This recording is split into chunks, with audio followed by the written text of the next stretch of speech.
Love, peace, unity, understanding, harmony amongst one another. Wendell's World in Sports. I'm your host, Wendell Wallace. So glad that you could be with us. Rip, roaring, ready to go. I give you my sports talk podcast with entertaining value. I give you the most entertaining, thought-provoking podcast that you can listen to.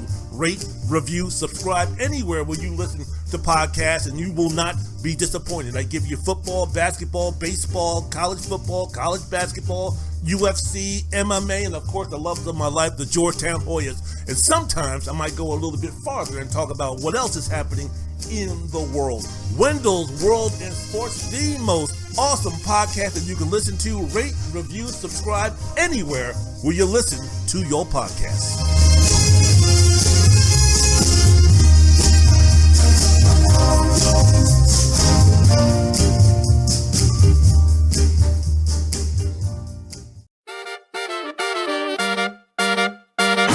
Ladies and gentlemen, welcome to the most unique, entertaining, and compelling sports talk podcast you'll ever listen to. Let's be great. Let's be great. Wendell's World in Sports with the one and only Wendell Wallace. Giannis charging down the lane to the rim, double clutch, no good, tipped in. Giannis tipped it home. Subscribe, rate, and review anywhere and everywhere you listen to this and all your favorite podcasts. And now, from Washington, D.C. metropolitan area, Rip, roaring, and ready to rumble, Wendell Wallace. And welcome to Wendell's World in Sports. I'm your host, Wendell Wallace. So glad that you could be with us. Rip, roaring and ready to go, talking about what is happening in the world of sports. Before I get into what's happening in the Final Four, before I get into Duke, North Carolina, before I get into Gonzaga as a basketball program, before I get into all of the stuff that I want to speak about, before I get into the freeing of Kyrie to rejoin the Brooklyn Nets full-time, before I get into the Eastern Conference and how close it is in the NBA, before I get into any of those things, I just want to say this is the YouTube episode of Wendell's World in Sports. If you could like it, if you could like this episode, and you could subscribe to my channel, very much appreciated. And I have an audio version of Wendell's World in Sports. What you need to do, wherever you listen to your favorite podcast, I just need you to go ahead and I need you to type in WENDELL''S, Wendell's World in Sports. And then I want you to subscribe, download, rate, review, and most importantly, enjoy the most unique, entertaining, thought-provoking sports talk podcast you can listen to.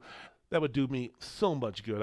I would very much appreciate it. Special dedications for those from all over the world, all over the globe, YouTube and Spotify and iTunes and everybody else listening to this podcast, audio or YouTube episode-wise. Very much appreciated. Wendell's World in Sports. I'm your host, Wendell Wallace. So glad that you could be with us. Okay, I'm recording this now with about 2 minutes left to go in the North Carolina St. Peter's game.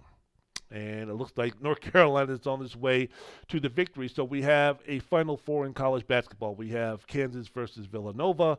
And then we have the slugfest. We have the heavyweight bout. We have the main event. We have Denzel versus Tom Hanks. We have Clark Gable versus Humphrey Bogart. We have it all, man. Duke versus North Carolina. Does anybody really care about Kansas and Duke? No. The main event is going to be Duke versus North Carolina, one of the big rivalries in college sports, one of the big rivalries in sports. I'm not going to put this up on the same level as an Ali Frazier, of course, but just in terms of the magnitude of what's going to be happening this upcoming Saturday with Duke and North Carolina, when you have the storyline of Coach Krzyzewski, Mike Krzyzewski, and his last appearance coaching in college basketball, coaching for Duke, going up against his rival North Carolina, is going to be tasty. It's going to be ridiculously juicy, and I can't wait for it, man. So you're speaking about how they got there. Let's kind of get this out of the way. Kansas, easy victory over Miami, Florida. Then Villanova Saturday winning in ugly, sloppy, sluggish, ugly contest against Houston, 50-45. So Villanova makes it to their fourth Final Four appearance since 2009, their third in the last 6 tournaments. Hey, look, man, if you're Jay Wright, if you're Villanova, if you're a fan of Villanova, if you're the players, man, you don't give a doggone damn how you got to this Final Four. You don't care if you won this game 2-0. You don't care. They ain't giving points for how pretty it was or how glamorous it was or how many highlights there was or top 10 plays that there was. Man, all I need to do at the end of 40 minutes is have more points than the other team. If that's by 100 or 1, if I score 100, if I score 50, if I score 2, if I score 1, I don't give a damn. As long as I'm moving on to the Final Four, that's good enough for me. So Jay Wright and the players have absolutely nothing to be ashamed of, especially as you speak about the last 2 times that they made it to the Final Four. They actually won the doggone thing. So while, again, the attention is going to be put on North Carolina and Duke, let's not sleep on the either Kansas Jayhawks, who look very stout and very impressive against Miami of Florida, and then also Villanova. According to this game, when you're speaking about Villanova and Houston, according to ESPN stats and research, Villanova just shot 28% from the field. They were 15 of 52. That was the first time a team won an Elite 8 game while shooting under 30% from the floor since UCLA did it back in 1971, where UCLA shot. How could a team coached by John Wooden in 1971 shoot 29%? And they won. They made it to the Final Four. The Wildcats' 50 points were also tied for the fewest ever in an Elite 8 win. So you're speaking to yourself, how in the world did they shoot so poorly from the field? They only scored 50 points. How in the world did they win? Houston did the Georgetown Hoyas this season. They shot 1 of 20 from the three-point range and 17 of 58 from the floor. Very Georgetown Hoyas-like. So according to college basketball reference, it was Houston's worst shooting performance from the field since the 2013-14 season and its worst mark from the three-point range in over a decade. What in the world of Phi Slama Jama? What in the world of Michael Young and Alvin Franklin and Larry Michaud and Akeem the Dream Olajuwon is going on with that squad? Man, unbelievable. So, hey, look, you're taking a look at this game between Villanova and Kansas. Of course, the key for Villanova moving forward is the injury to Justin Moore. He was the team's second leading scorer. Very important to the Wildcats along with J.T. Samuels. So you're speaking about a team in Villanova that only really goes 6 deep to begin with, and now you're speaking about one of the leading players, the most important players, going down for Villanova. Jay Wright, after the game, was speaking about glass half full, no broken bones, glass half empty, probably is not looking too great. So you have Colin Gillespie, Moore, Jermaine Samuels, Eric Dixon, Brandon Slater. They've all combined to miss 1 game all season long. And Caleb Daniels has missed just 3 games. So when people are speaking about COVID and all these other things, COVID protocols and stuff, Villanova has been one of the lucky teams not to have been really hit in a hard way in any of those aspects. But now the injury to Jermaine Samuels really puts Justin Moore, really puts a damper on what the Villanova Wildcats can do against a very, very balanced Kansas basketball team. Wendell's World in Sports. I'm your host, Wendell Wallace. So glad that you could be with us. So, of course, the heavyweight bout, what people are going to be speaking about for this Final Four moving up is going to be, my goodness, it's the Duke Blue Devils versus the North Carolina Tar Heels. Woo-wee. We've got Mike Krzyzewski on his way out the door, and this is going to be awesome, and this is going to be great, and this is going to be legendary. This is going to be unbelievable. And can Coach K do the same thing that Al McGuire did when Marquette won over North Carolina in the final game of the season for Marquette to win a championship, and then afterwards Al McGuire retired? Is he going to be Mike Krzyzewski going to be like John Wooden and his last game for UCLA, his last game coaching college basketball where he went out the winner? What exactly going to be happening? It's going to be interesting. It's going to be, but for me,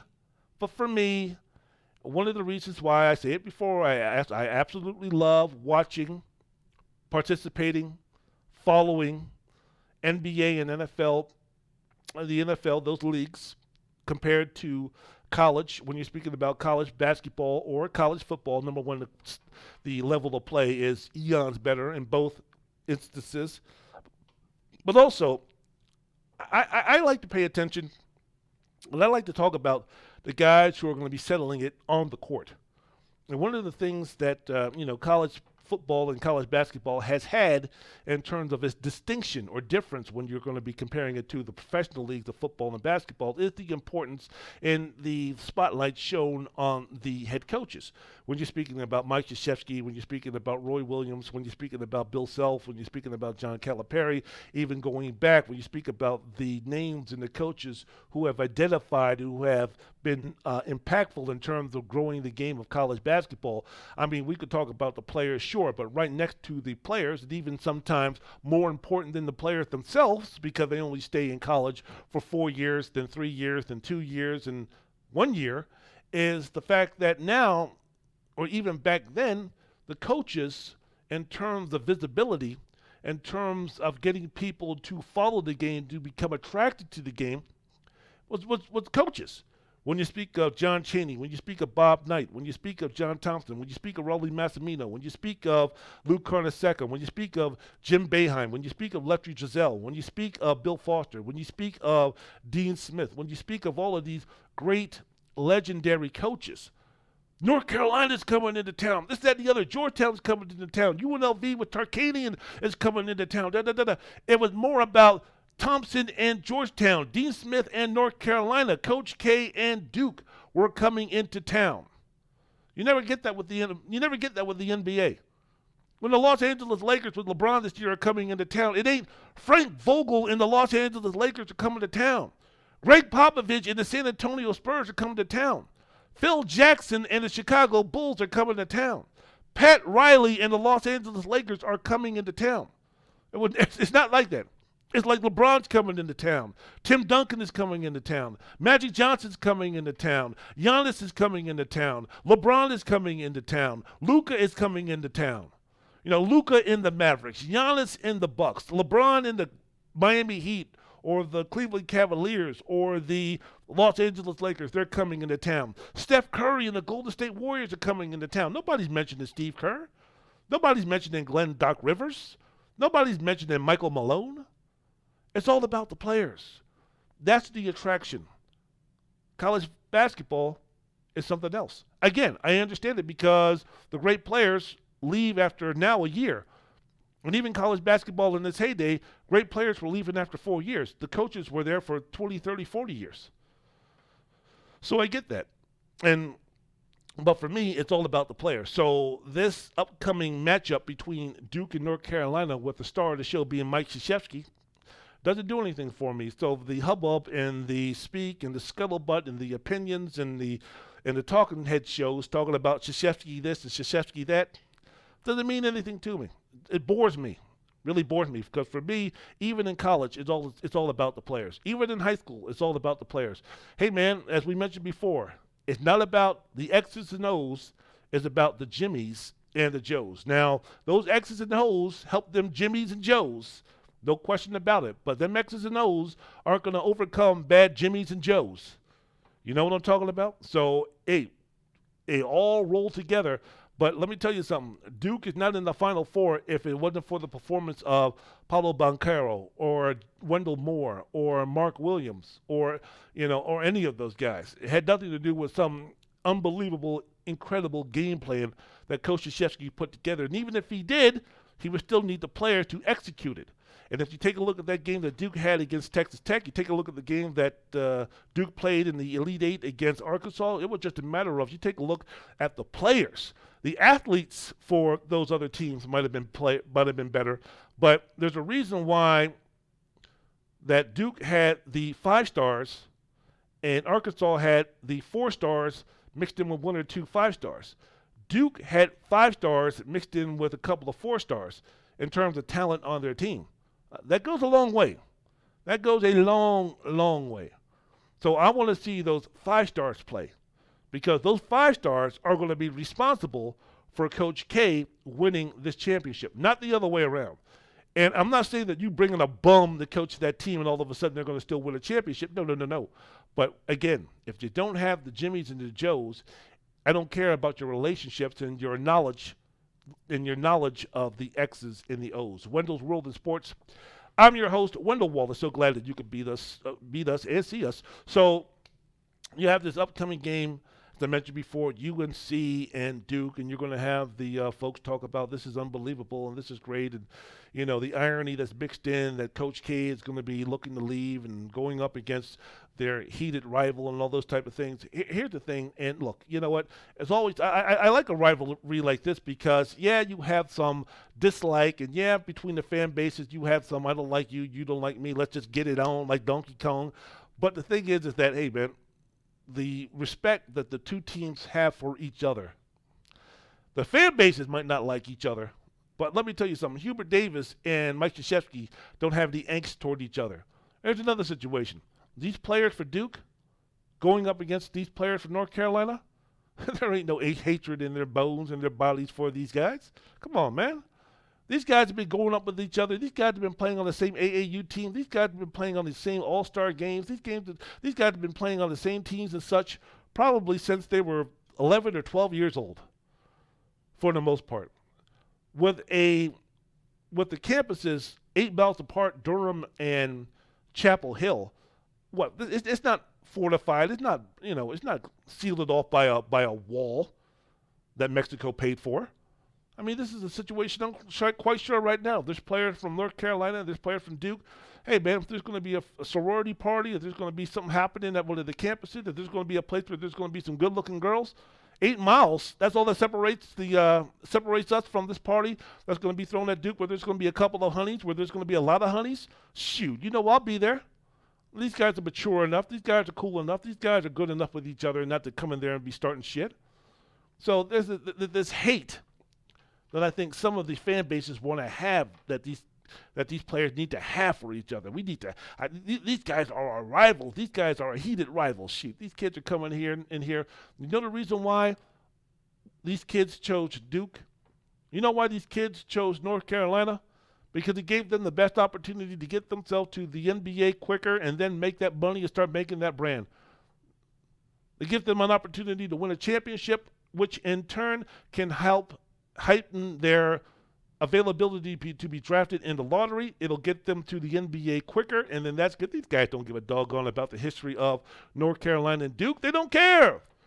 Folks from Duke, they don't care about the history of North Carolina. The players of today, they don't give a damn about what's happening in 1976. They don't give a damn about what happened in 1990s. They don't give a damn about any of that stuff. The reason why they're going to Duke is because Mike Krzyzewski is a coach that can get me into the NBA as quickly as possible, and that's exactly what I want to do. I ain't interested in staying here for 4 years and playing North Carolina. I don't give a damn in the 1 year that I'm here at Duke that North Carolina beats us by 100. If I'm going to be a lottery pick, see you later. That's fine. I mean, I won't be happy about it, but my reasons for going to Duke or to go to North Carolina is not to continue the rivalry. And to get myself ready for the NBA, get me on out of here and start building my brand. I have no interest in being the next guy who's going to be part of the fable story of the rivalry, which is between North Carolina and Duke. I'm trying to become the next Luka. I'm trying to become the next Steph. I'm trying to become the next LeBron. I'm trying to become the next Giannis. I'm trying to become the next KD. I'm trying to become the next superstar. I'm trying to become the next millionaire. I'm going to try to buy my mom not just one house, but 2 houses. I want to buy not just 2 cars, 3 cars, 5 cars, 10 cars. I want to have myself a brand. I want to be able to retire with millions upon millions upon millions upon millions of dollars by the time that I'm 35. That's the reason why I'm going to Duke. That's the reason why I'm going to North Carolina. It's not to play against each other and flex our muscles and do all this type of stuff and we beat one another. Who cares? Who cares? So this quote-unquote rivalry that's being built up between North Carolina and Duke, come on now. That's between the fans. It ain't between the players. And when it comes, again, to Mike Krzyzewski doing his thing, that's great, man. Whether he wins or loses, he's still going to be a great coach. He's still going to be awesome. And as great as he is, the legacy that he has, in the moment, him winning a championship, you the man. Unbelievable. Storybook ending. Hollywood, come on down here. Who's going to play Krzyzewski in the movie 15 years from now? All of that stuff is fantastic. Man, you've got 2 potential Walt Disney Hollywood stories that could be taken from this NCAA tournament. St. Peter's and Coach K winning the championship. But 15 years from now, 10 years from now, 5 years from now, how important, how long-lasting is this going to be? Great accomplishment. I'm not trying to mitigate or take anything away from Krzyzewski, but they're going to hype this bad boy with Krzyzewski in the storyline to where this is going to be like something that's going to be long-lasting. Like this is going to go like in the annals of the history books in sports to where, man, unbelievable. Coach Krzyzewski, the greatest coach in college basketball history, winning his final game. Oh, my goodness. Unbelievable. What a storybook ending. And man, 5 years from now, you're not going to remember this. 5 years from now, you're not going to remember any of the story of Duke. Duke wins this championship 5, 8, 10 years from now. In the year 2030, in the year 2027, and the year 2035, you ain't going to remember any of this stuff. You're not going to remember Coach K doing this, that, and the other. That's why for me, long-term, short-term, whatever, man, I just looking forward and taking a look at the game, enjoying the game, and watching the players play, because the players are what is going to bring me in. Wendell's World in Sports. I'm your host, Wendell Wallace. So glad that you could be with us. One more thing I want to say before what I really want to get into, which is the Gonzaga basketball program as it stands now, 23 years since they introduced themselves to the college basketball world, and about 10 years since they became really serious players in terms of being one of the elite programs that could win a championship that is now expected to win a championship in college basketball. I want to mention this about St. Peter's. Great run. Wonderful run. Congratulations. You guys deserve the praise. You guys deserve the high five. You guys deserve the attention that you got. You guys deserve the spotlight that you got for the run that you made. The first 15 seed to make it all the way to the Elite Eight. Bravo.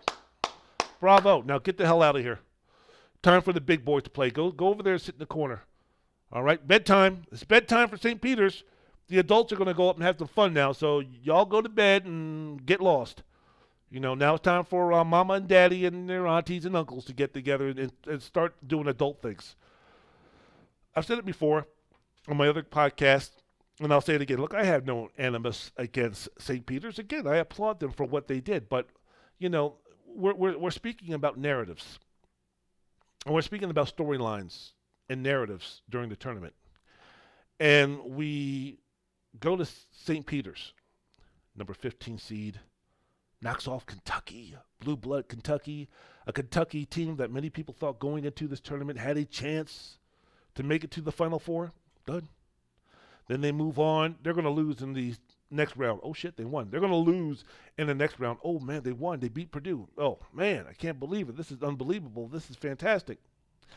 North Carolina put the smack down on them, which means that there has still never been a true Cinderella to win themselves an NCAA tournament, which means that there really is no such thing as Cinderella, as far as my definition is concerned, in the NCAA basketball tournament. When everything is all said and done, guess what? It's going to be about the blue bloods. It's going to be about the elite programs. And thank goodness that's the way it should be. This is a tournament. This is not to decide who the best team in college basketball is. This is a tournament. In the NBA, when you play the best 4 out of 7 in multiple rounds, you find out who the best team is. Major League Baseball, you play series, you find out who the best team is. Hockey, playing for Lord Stanley Cup, you play a couple of series, you find out who the best team is. Who's ever holding up the Stanley Cup? Who's ever holding up that trophy in baseball? Who's ever holding up the LOB? They are truly the best team in that sport, because they proved it in that tournament, which really is the best determination to figure out who the best team in that sport is for that league, for that season. College basketball, this is just a tournament. This is going to decide who is the tournament champion. This is not to decide, I think, who the best team is. To have that moniker, maybe check the regular season, maybe, have it your own way, like McDonald's or whatever fast food restaurant had that slogan. I don't know. But this is a situation where, look, the best teams from the best schools, from the best college basketball programs, from the best conferences, luckily get to the point to where we're going to figure out who was the best team during this tournament run. And with St. Peter's, nice run, wonderful run, magical run. You should be applauded. You should be congratulated. It was a heck of a run. Highly respected for you guys. But you ain't Cinderella. True Cinderellas in my book, true Cinderellas in my estimation, they win tournaments. They just don't compete in them and be happy to collect second place trophies or participation trophies. Coming into the Elite Eight, wonderful. That's losing in the Elite Eight, that's a participation trophy. Losing in the Final Four, that's a participation trophy. Cinderellas don't get participation trophies. Now, if you would have won, if St. Peter's would have beaten North Carolina, if they would have beaten then Duke in the Final Four, then either beaten Kansas or Villanova in the final game, Cinderella. But no, this is far from being Cinderella. Let me ask you a question, because for me, if you're going to truly become Cinderella, what's one thing, the great thing about Cinderella? It's staying power. I don't know when Walt Disney wrote the story about Cinderella, but it's been decades and decades and decades ago, and we still have the notion, we still have the story of Cinderella. It's still applied to many different things, and we know the story and everything like that. So the one thing about Cinderella, which is great and wonderful, is the staying power of the story itself. So when you place that moniker, when you put that label on a team and label them as Cinderella, this, for me, means this is something that's going to have to be remembered for a little bit. I'm not talking about for generations and generations and generations, but something in terms of a Cinderella run means that, man, this is going to be talked about for 5, 10, 15, 20 years, man. So I guess it does go through generations. But let me ask you this. Let's take a look at some of the quote unquote Cinderellas over the past few years. Let's concentrate on VCU. George Mason, Loyola of Chicago, Oral Roberts. Did I mention VCU? Let's take a look at those. Davidson with Steph Curry. Let's take a look at those programs. Let's take a look at those schools. Let's take a look at those runs. Let's take a look at Florida Gulf Coast, okay? All right, some of those runs were made as early as 1 year ago. Some of those runs were made as late as 10, 12, 13 years ago, all right? So let me ask you this question for these Cinderellas. Florida Gulf Coast, right? What round did they lose in? Who'd they beat? What seed were they? What region were they playing in? Who was the coach of that team? Name me one player on that team.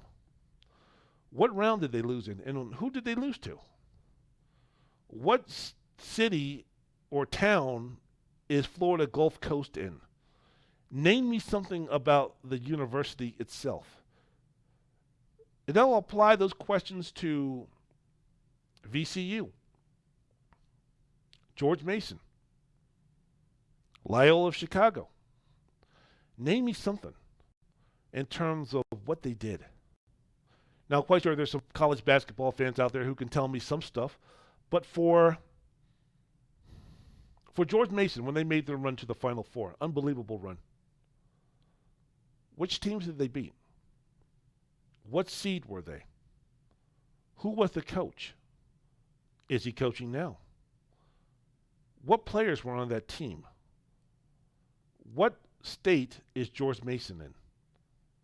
What city is George Mason in? And those same questions can be applied to VCU, Loyola of Chicago, except for the question on what city is Loyola of Chicago in. But for the most part, my point in all of this is to say, this run by St. Peter's, it's nice, but by next college basketball season, we're, for the most part, going to forget about this. We're going to go back St. Peter's is going to go back to being anonymous. I mean, in the short term, it did great. It probably helped out their applications and probably helped out their university to the fullest. Fantastic. But the long-lasting effect that it's going to have from making this run is going to be mitigated rather quickly. That's just the way it is. So for me, again, if you want to say this was Cinderella, fine. I'm not here to dispute or argue with that. Everybody's definition is different. There is no right answer in terms of what is a Cinderella, what constitutes a Cinderella. It's an open-ended question with no real answer. For me, St. Peter's is not a Cinderella because of the examples that I gave and the reasons that I gave. So, nice job for St. Peter's, but we're going to be moving on. Wendell's World in Sports. I'm your host, Wendell Wallace. So glad that you could be with us speaking about what is happening in the world of sports, happening in the NCAA tournament. All right, I want to talk about the number one seed in the tournament that went down on Thursday. Gonzaga losing to Arkansas 74-68. The Bulldogs had never before lost in the Sweet 16 when they were a number one seed. You want to speak about some of the highlights of the game, the lowlights of the game. Look, everybody's going to point to the refereeing. And the refereeing for that game was beyond atrocious. It would be an insult to atrocious to equate what the referees were in that game against Gonzaga, or the game featuring Gonzaga versus Arkansas. It was terrible. It was atrocious. But before we go ahead and start lamenting on, I can't believe it, Chet Holmgren's third, fourth, and fifth foul was bullshit, it was nonsense, and that's the reason why Gonzaga lost the game, along with a couple of other plays. No. I will agree with you. The third foul on Chet Holmgren was bogus, but if you want to bend and twist and try to explain, whatever. The fourth and fifth were egregious. The fourth and fifth were unforgivable. The fourth and fifth fouls on Chet Holmgren were unforgivable, inexcusable. There was no, no. Bad calls all the way around. And you're going to go ahead and you're going to foul out the best player for Gonzaga outside of Drew Timme, one of the most important players during the second half of that game, the best player for Gonzaga. And you're going to call a fourth and fifth foul on those type of plays? Horrendous. But that wasn't the reason why Gonzaga lost. I'm sorry, man. No matter how bad the refereeing was, you can't shoot 37% from the field. You can't go 55% on layups as far as percentage is concerned. And you can't go 5 for 21 on threes and then bellyache about how the referees took the game from you. You can't have a starting backcourt that's going to shoot 5 for 21 from the field, go 3 of 10 from the three-point line, and then whine and cry about the referees taking the game from you. You can't talk about a team in Gonzaga that only had 9 assists compared to 15 turnovers, and then talk about how the referees took the game away from you. You can't talk about how the referees took the game away from you where you could point to egregious, horrendous non-calls and calls that were made against Gonzaga. But you can also take a look and say that the inconsistencies of fouls and no fouls being called were also bad for Arkansas. Because, Chet Holmgren's fouls, fourth and fifth, were bad. There was a situation where an Arkansas player stepped down on the left baseline, which the referees didn't call, which ended up in the 3. Yes, there was a tripping penalty that should have been called out front on Arkansas in the pick and roll that wasn't being called. Yes, all of those things I take into the argument. But, man, let me ask you a question for those who are bellyaching about the referees took this game from Gonzaga or were one of the main culprits in Gonzaga losing this game. Let me ask you a question. How many times were the officials going to let Drew Timme get away with that offensive foul when he would spin to the middle or the baseline off a post move? How many times was he's going to be allowed to do that and get away with it? Because there were a lot. Arkansas was the more physical team. Arkansas played their style of ball. Arkansas was the more athletic team. And it was a situation where if you're going to beat Gonzaga, that's the way to beat them. Because Gonzaga, while they have good athletes, they don't have uber athletes. And Arkansas had uber athletes who were long, who were lanky, who were 6'5", to 6'7", 6'8". And those are the type of teams that always cause Gonzaga trouble. Especially the greatest example is the championship game from last season where Gonzaga was looking to go undefeated. And they met a team in Baylor who was just physically dominant in every way possible. Jumping, running, size, strength, everything. The Achilles heel for Gonzaga. And some Achilles heel, they're still one of the best programs in college basketball and one of the best runs in college basketball over a long period of time. But against Arkansas, again, it was the thing that was the Achilles heel for Gonzaga in terms of matching the physicality and the athleticism of the other team. Did them in. Wendell's World of Sports. I'm your host, Wendell Wallace. So glad that you could be with us. You know, and I'm thinking about this because there's been a lot of hubbubaloo and there's been a lot of talk about college officiating and how bad it's been. And they'll never do this, but it's almost getting to the point where, I don't know, maybe a network will do it. Being partners with the NCAA, they probably won't. But it's going to get to the point where you watch boxing, right?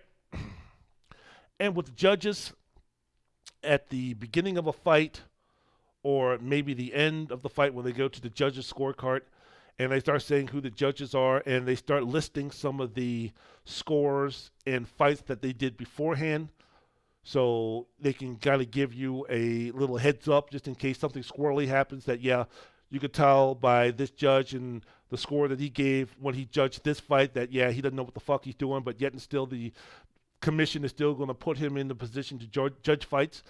I think we might be getting with that soon for the NCAA tournament. The officials working the game, they're going to be mentioned in other tournament games that they worked. So you could be taking a look at a situation where, like, you know, Joe Smith is going to be refereeing this game. He was the referee of this game, that game, and, you know, people are going to point back to say, oh, my goodness, I remember this game, that game. I remember he was horrible. I remember this miscall. Or, you know, Jane Doe was the referee for Gonzaga versus St. Mary's. Oh, I remember that game. That was on ESPN. I remember watching that game, and the third foul that they had on this person was horrific, and I remember this call that they missed, and I remember that game being so bad as far as officiating is concerned, this, that, and the other. Now, again, because of those thought processes by sports fans watching this game, the television folks and the NCAA, the college basketball and everything, those guys who are partners in this relationship, they're not going to do anything to screw each other over like that. But I wouldn't be surprised if someone took to social media or put out some type of page or something like that to kind of go ahead and do something like that, because, you know, that's what it's coming down to when you speak about the ineptitude of college basketball officials, the run that they had in terms of some really bad games in this NCAA tournament. Wendell's World in Sports. I'm your host, Wendell Wallace. So glad that you could be with us. Okay, very quickly, let me get to the state of Gonzaga basketball. What to make of Gonzaga basketball, the basketball program over the past 20-plus years, and what they're doing today. So when you take a look at the loss that they had to Arkansas, since 2001, when Gonzaga has gone up against a number 1 seed, a number 2 seed, or a number 3 seed, they're 1-12. I told you Gonzaga sucks. I told you they're overrated. Hold on. So that's something where it's kind of like, not good. So if you take a look at the men's basketball program, their accomplishments over the past 23 years, that's a long time, man. That is a long time. They introduced themselves to March Madness and brought in the moniker Cinderella, or really brought Cinderella, that term, really into the forefront. What they did in 1999, Dan Monson with the coach at the time, Mark Few with the assistant, where Gonzaga, they were seeded 10th, this little small school from Spokane, Washington. They had 3 consecutive upsets before losing in a close-fought game to top-seeded Connecticut in the Elite Eight. So, you know, unlike George Mason, unlike Florida Gulf Coast, unlike VCU, unlike other quote-unquote Cinderellas who had their one shining moment before they went back to irrelevancy, Gonzaga took that bad boy and they ran with it, because after that season, and Gonzaga Cinderella, the slipper still fits and all that type of nonsense, after that season, it's been 20 seasons of Gonzaga winning 25 games, and almost all the time winning the West Coast Conference. They've been a top 4 seed in the NCAA tournament 11 times. They've been a number 1 seed 5 times, 3 times in the past 3 seasons. They're the 4th program in the history of men's college basketball to go to 7 consecutive Sweet 16s. You want to know the others? Duke, North Carolina, and UCLA. Blue blood, blue blood, blue blood. Gonzaga has been the other one. Sweet 16. So for those who are sitting there talking about, oh, big flipping deal, they win the WCC. Well, winning the WCC doesn't automatically put you in the Sweet 16. They've been to 23 consecutive NCAA tournaments, the third longest streak in the nation. You want to know the others? Michigan State and Kansas. The only other programs. They're the only program besides Kansas that has won at least one game in each of the last 12 NCAA tournaments. That has nothing to do with Gonzaga being overrated. Nothing. It has nothing to do with Gonzaga playing in the WCC. Nothing. Let me tell you something. Here on Wendell's World of Sports, the podcast with yours truly, Wendell Wallace. Gonzaga is a national title win away from being the most remarkable college basketball program in stories in NCAA basketball history. Yeah. One title. One win away from being one of the most remarkable college basketball programs and stories in NCAA basketball history. I ain't lying. A small, private, Jesuit Catholic school way out there in Spokane, Washington, without any distinction or historical success from their basketball program. They don't have a history. Mike Krzyzewski elevated that program to otherworldly proportions, but Duke, before Mike Krzyzewski came, they had gone to an NCAA championship before losing to Joe B. Hall with Jack Givens scoring like 300 points in the title game. I mean, Duke was a player in college basketball, big-time college basketball, for decades before Mike Krzyzewski elevated that program to places where no one else is going to go, maybe with the exception of Gonzaga. UCLA had John Wooden. Bill Self with Kansas. Kansas had Fog Allen and Wilt Chamberlain and such, and Larry Brown and such. Gonzaga was just some small, private, who gives a shit, where is Spokane, Washington? Why in the hell, college basketball, why in the hell would I want to go to Spokane, Washington? What five-star recruit is going to be going to Spokane, Washington? What really good basketball player that can elevate a basketball program to the heights of where Gonzaga has been for the past 2 decades? Why in the hell is he going to be going to Spokane, Washington? I mean, hell, if you live in the Washington area or if you live in Washington State from Tacoma all the way to Walla Walla, wouldn't you want to go to the University of Washington? Wouldn't you want to at least go to Washington State? Oregon's right down the road. Oregon State, at least you're playing the Pac-10.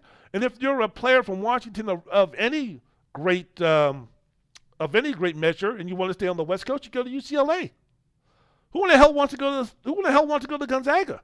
How in the hell are you going to win at Gonzaga? Have you seen Spokane? I haven't, but it ain't Westwood.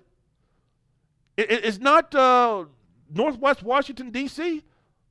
It's not College Park.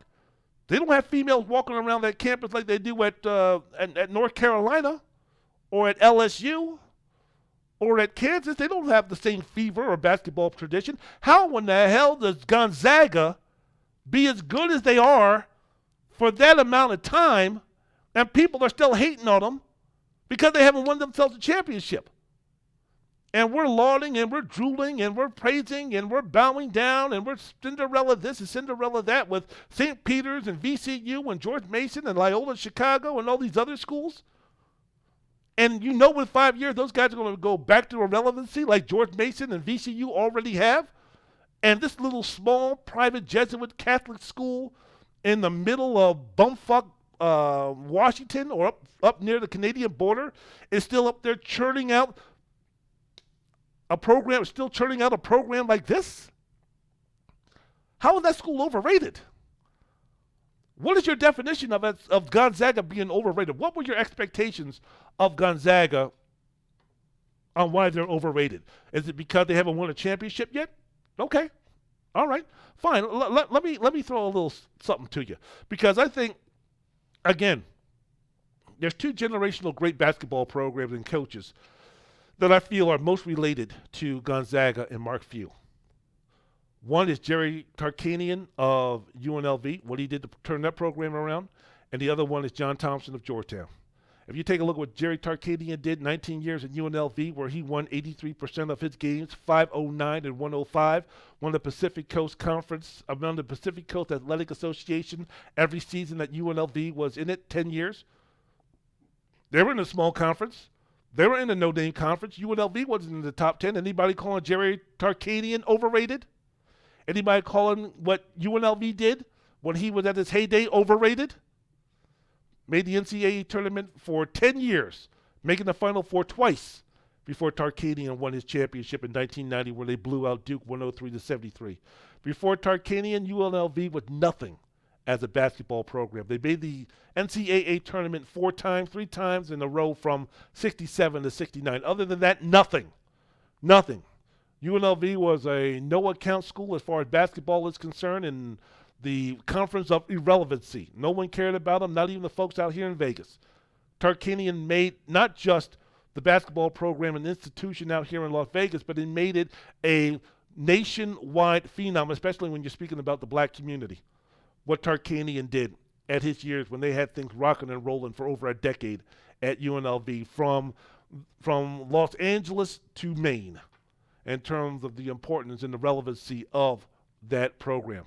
John Thompson, my man, Georgetown coach from 1972 to 1999, won 596, 239, 71% winning percentage in 27 years at Georgetown University. 1984 NCAA tournament champions, 6-time Big East Conference champions, 5-time Big East regular season champions, along with Jim Boeheim in Syracuse, along with Raleigh Massimino in Villanova, along with Luke Carnesecca in St. John's, turned the Big East Conference within less than 10 years into one of the premier, if not the premier basketball program or basketball conferences in the nation.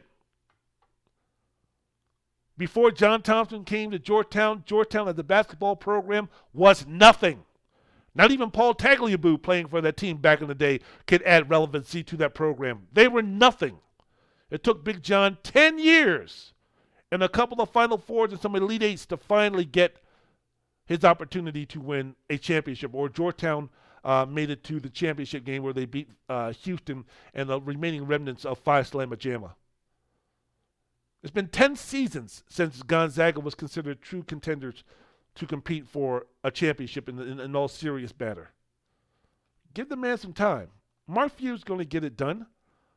Look, man, in the building of the program, Gonzaga won their first tournament game in 1999. Had their first NBA lottery pick in 2006. Earned their first number 1 seed in 2013. Made their first Final Four in 2017 and landed their first 5-star recruit in Jalen Suggs in 2020. Building that program, baby. You think St. Peter's is going to do something like that? You think VCU was going to do something like that? Do you think George Mason was going to do something like that? No. It's hard. It's got to be hard. It took Mike Krzyzewski 10 years to win his first NCAA championship, and he was coming from Duke. 10 years playing in the ACC. He had been runner-up to Louisville in 1985 and 86, and then were blown out, as I mentioned before, by UNLV 103-73. And people were questioning whether Mike Krzyzewski was ever going to be able to win a championship, if he was going to be overrated. Won his first championship the next season, and the rest is history. So look, man, when you're winning 84% of your games like Mark Few has in 22 seasons, no disrespect. And if you say that Gonzaga is overrated, I would love to hear exactly what your reasons for that are. And again, I would love to hear it. Until I hear it, I can't say yay or nay on that. Maybe you're saying, look, Gonzaga's been in a position to win a championship, and the first time you get a chance to win a championship, if you don't do it, you're a choking program, and if you're a choking program, you're overrated. If that's your definition of a choker, if that's your definition of a program being overrated, okay, different from mine. Who's right, who's wrong? None of us, not me, not you, but, difference of opinion. All right, they'll get that opportunity. Gonzaga will get that opportunity to win themselves a championship. Mark Few will get that opportunity to win a championship. That program is rolling. It's too strong, and Mark Few is too good of a coach. So you can go ahead and talk that nonsense every single year and talk about it until they win a championship. The basketball program at Gonzaga is overrated. You can keep saying that stuff, but very soon, mark my words, mark them, you will be proven wrong.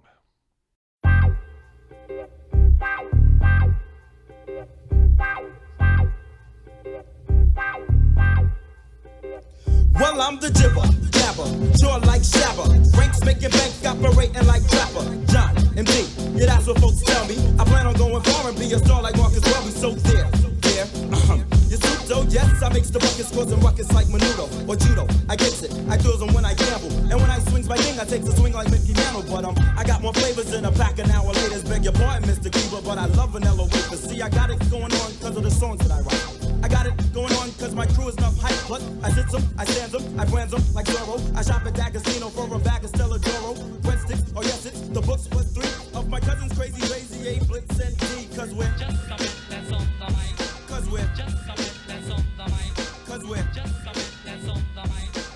Just a bit that's on the mic. Diggity yes, knocker. I just come like Shaka. Zulu, I pop like over red and rocker when I'm proper. I give it a dibble dabble with my women's. I drop a And welcome back to Wendell's World of Sports. I'm your host, Wendell Wallace. So glad that you could be with us. I got about 15 minutes, so let me boogie, let me hustle, let me get down to what I want to talk about. The Eastern Conference in the NBA, the return of the Kyrie. Kyrie has been free. New York City Mayor Eric Adams allows athletes unvaccinated for COVID-19 to play home games. So you can say that New York City, they freed the Kyrie. What does that mean for the Nets? What does that mean for the playoff contenders in the Eastern Conference, especially if you're talking about the top 3 seeds in Miami, Milwaukee, and Philadelphia, and in the NBA playoffs in general moving forward, in which the playoffs will begin on April 17th. What does that mean? Because if you take a look as of Sunday evening,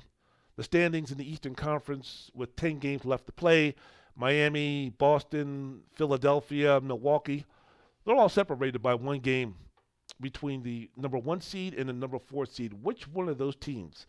How many of those teams are sitting there saying, okay, where exactly is Brooklyn? Because as far as a first-round playoff game, I don't want to play them. So if Brooklyn's going to be coming in as the 8th seed, if you're a fan of Miami or Philadelphia or Boston or Milwaukee, are you going to try to do everything that you can? Are you going to try to mini-take to see what you can do to avoid the duo of Kyrie and KD? Right now, if you take a look at some of the top-tier teams in the Eastern Conference here on Wendell's World in Sports, the podcast was yours truly, Wendell Wallace. The Philadelphia 76ers right now are playing at Phoenix. They've won 3 games in a row, mixed results. They beat Miami the other night, 113-106. Embiid and Harden weren't playing, so that speaks more, I think, of what's happening in Miami than what's going on in terms of this win with Philadelphia without Harden or Embiid. Was very unimpressive in winning against the Lakers without LeBron and AD, 126-121 on Wednesday. Joel had 30 points and 10 rebounds. Then on Friday, they come back and beat the Clippers 122-97. James Harden scoring 29 points, grabbing 15 rebounds, and Embiid having 27 points and 10 rebounds. That's the Philadelphia 76ers team that needs to be seen more often playing against, or the game they had against the Los Angeles Clippers moving forward. The Miami Heat, they're just struggling, man. They're just struggling. They've lost 4 games in a row, including a shorthanded, losing a game against Philadelphia shorthanded, 113-106. They blew a 17-point lead and were outscored 38-15 in the fourth quarter to lose to the Knicks at home, 111-103. Then last night, Saturday, they got spanked pretty good at home by the Brooklyn Nets, 110-95. Man, don't let that score fool you, because the score wasn't as close as the game indicated. At one point, the Heat were down by 37 points. And yeah, Eric Spoelstra wasn't there to coach the game, but guess what? During the losing slide, they've had their starting lineup. They've had the starting lineup that's going to be in there for the playoffs, their preferred starting lineup.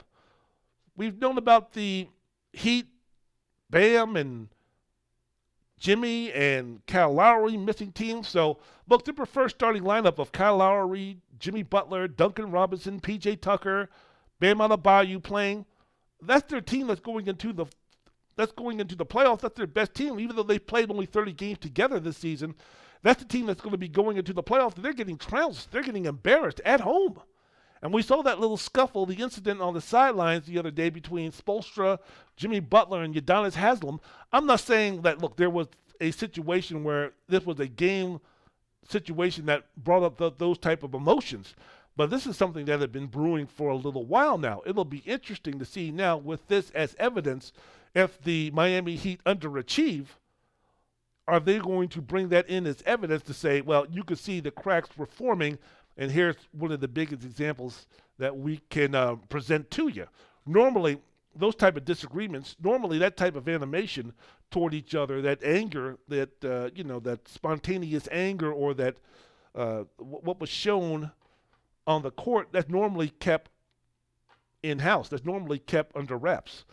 To let it go and let it boil over in front of that arena, very unheat-like. Very unheat-like. Moving forward with this playoffs, man, and there's something else that I want to talk about with the Miami Heat, man. We speak about moving forward, what can the Heat do? Can the Heat win the championship by being the Miami Heat in terms of how they play, in terms of how hard they are, in terms of the fact that they don't stray too far from what they are, the responsibilities that each player has given? They, for the most part, don't go rogue and try to do something that they're not asked to do, that they're not capable of doing. I think the Miami Heat are one of the most disciplined teams in the NBA. But when you don't have yourself that superstar, and you're going to be going up against a Giannis and an Embiid and a DeMar DeRozan or Zach LaVine or Jason Tatum or one of those guys, does Miami have the player, a.k.a. Jimmy Butler, who's going to be able to match up against those guys through a 7-game series and do it on multiple series if the Heat are going to try to make the NBA playoffs? It'll be interesting. Or make the NBA finals. Wendell's World in Sports. I'm your host, Wendell Wallace. So glad that you could be with us. The Milwaukee Bucks still lurking about. They're playing well. They're 7-3 in their last 10 games, even though they got blown out the other night against the Memphis Grizzlies without John Morant, but they're playing well. The Boston Celtics are playing like the best team in the NBA, maybe outside of the Phoenix Suns. They've won 21 of their last 24 games. They're ranked as one of the top defensive teams in the NBA, and a top 10 offensive squad. Might be a little bit of nervousness in terms of if the teams eventually are going to gang up and try to take the ball out of the hands of Jason Tatum and make someone else beat him. Who is going to be that person on a consistent basis? Now, most people will point to Jaylen Brown. Is Jaylen Brown going to be ready to do that? Because outside of him, there really is nobody else who can take over that responsibility. It's not going to be Smart. It's not going to be Derek White. It's not going to be Al Horford. It's not going to be Robert Williams. It's not going to be Peyton Pritchard. It's not going to be any of those guys. So if a night where Jason Tatum is not playing like his second-team All-NBA self, like he's playing at the level right now, are we confident that Jaylen Brown can be that guy to uplift and to be that guy for a quarter, for a half, maybe even for a game, to elevate Boston to win a playoff game? Maybe it be on the road and such. Maybe it be a game where it could put them in the driver's seat, so to speak, in a playoff series. We're going to find out on that. So the Boston Celtics, that type of thing, playing the best basketball, I think, in the NBA again, outside of the Phoenix Suns. And then when you speak about the number 5 seed, the number 6 seed, and number 7 seed, and you speak about the Cleveland Cavaliers, and you speak about the Chicago Bulls, and you speak about the Toronto Raptors, and how those teams are basically 2 games in between the 5th and the 7th, and then lurking at the number 8 seed, you have the Brooklyn Nets now with Kyrie back and doing a thing at 39 and 35. I don't know if they're going to be able to catch Chicago or Toronto, because right now they're they're 2 games behind Cleveland for the number 7 spot, 3 games behind Toronto for the number 6 spot. So I don't know if they're going to be able to catch them. But man, Kyrie has been off the charts so far this month. Yeah, he had a little bit of an offensive letdown against the Heat on Saturday, but in the 6-game stretch this month, this man is averaging almost 40 points a game while putting up 58% shooting, 55% from the three-point line, and 89% from the foul line. And you're speaking about Kyrie putting on a performance like he did a couple of weekends ago. On Saturday, ABC Game of the Week against Milwaukee, where he poured in 38. Against the Charlotte Hornets, he scored 50. I know Charlotte doesn't guard anybody, but 50 points in the game is still 50 points in the game. He had a career high 60 points on 31 shots in 35 minutes against the Orlando Magic. If he wanted to, that man could have had Kobe in terms of 81-82 if he wanted to. The man had 41 at the half, slowed down because the Magic were getting trounced by the Brooklyn Nets. But yes, 60 points on 31 shots in 35 minutes. And then against the Grizzlies, a game that the Nets lost on Wednesday, he had 43 points and 8 rebounds. So you take a look at Kyrie, you take a look at KD, man. That's a squad right there that nobody wants to play moving forward. Wendell's World of Sports. I'm your host, Wendell Wallace. So glad that you could be with us. Let me end with this. The Kansas City football team, what teams won't do to prove that their high number 1 draft pick ultimately will work out, right? The Kansas City football team traded Tyreek Hill, wide receiver Tyreek Hill, to the Miami Dolphins. Kansas City received 5 picks for Hill, a 2022 first-round pick, which is number 29, the second-round pick, which is number 50, and a fourth-round pick, plus a fourth-round and sixth-round pick in the 2023 draft. This past Wednesday, the deal makes Hill the highest-paid wide receiver in NFL history. As soon as he got over to Miami, they said, congratulations, here's a $72.2 million check, fully guaranteed for 3 years starting in 2023.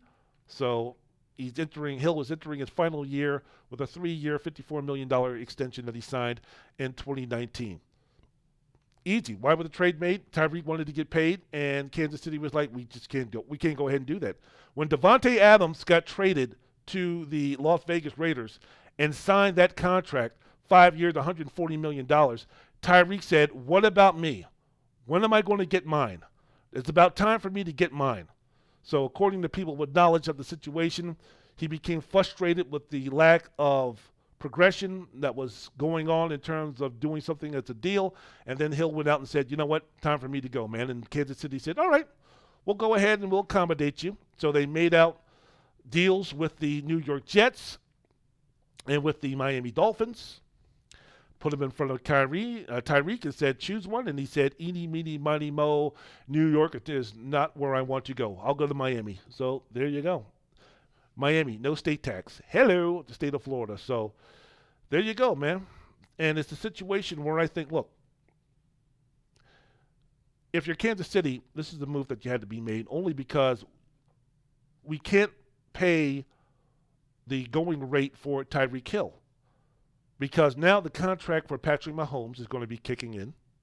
We have an offensive line that we need to maintain, and pretty soon they're going to be coming up for raises. So if we're going to go ahead and keep this team in terms of being at a level to where we can win championships, we can't have a situation where our offensive line moving forward is going to make last season's Cincinnati Bengals offensive line look like the 1976 and 77 offensive line of the Oakland Raiders, and then have our franchise generational all-time great quarterback Patrick Mahomes, who we're paying close to $500 million, get pounded time after time. But Tyreek Hill, who's getting paid, is going to be still on the team. We can't do that. So we have to go ahead and make some decisions. And if you're the Kansas City football team and you have Patrick Mahomes, this is a situation where, yeah, we're paying you all this money because guess what? We're paying you this money because we don't need somebody like a Tyreek Hill. It would be nice, but paying Tyreek Hill at that money is not what we're all about. If we're going to be paying you the type of money that we're paying you right now, Patrick Mahomes, so the amount of money that we're paying you, your responsibility is to take a Juju Smith-Schuster, and to take a McCole Hardman, and to take whoever we draft in the NFL, upcoming NFL draft at the wide receiver position, and turn them into something to where we are still a potent offense and are still allowed to compete for championships. Because if we pay Tyreek Hill this type of money and we leave you unprotected, we are not doing our due diligence in terms of, making the most out of our investment. And if you're the if you're the Miami Dolphins, you had to go ahead and you had to do these things because you have to prove to your fan base, and most importantly, if you're Chris Greer and these guys, you're going to have to somehow, some way, save face and save your reputation by doing everything humanly possible that you can to save the career of Tua Tagovailoa. Because right now, you guys are the clowns who are going to be the answer to the question, who in the hell passed up on Justin Herbert when they had the opportunity to draft him and instead drafted Tua Tagovailoa? Because in 5 years, 10 years from now, in the 2028 season or the 2031 season, when Herbert is won the third MVP award and he's running this league and the Los Angeles Chargers are NFL champions or one of the elite teams in the NFL, and meanwhile the Miami Dolphins are on their 8th journeyman quarterback to try to get it right, how much is that going to sting? How much is that going to hurt when you know that the guy who's running this league, this generational great quarterback who's going to go down as one of the best quarterbacks of his generation, Justin Herbert, you had the opportunity to draft him, but instead you drafted Tua Tagovailoa, a guy who you thought was going to be able to turn your program around so much that your owner was trying to pay the head coach to lose football games so you could get into a position to get him. You got him anyway, and now we found out, compared to Justin Herbert, he stinks out loud. So if you're Chris Greer or everybody in that organization, man, we have to do everything humanly possible to get this right. Because I don't want to be a part of that punchline. I don't want to be the Billy King of the NFL. You know, I don't want to be this generation's Mike Lynn. I don't want to do it. I don't want to be Mike Lynn while the Los Angeles Chargers are the Cowboys and Jimmy Johnson. When you speak about the trade for Herschel Walker back in the day, which basically the draft picks helped build the Cowboys dynasty under Jimmy Johnson before Jerry Jones wrecked it all up.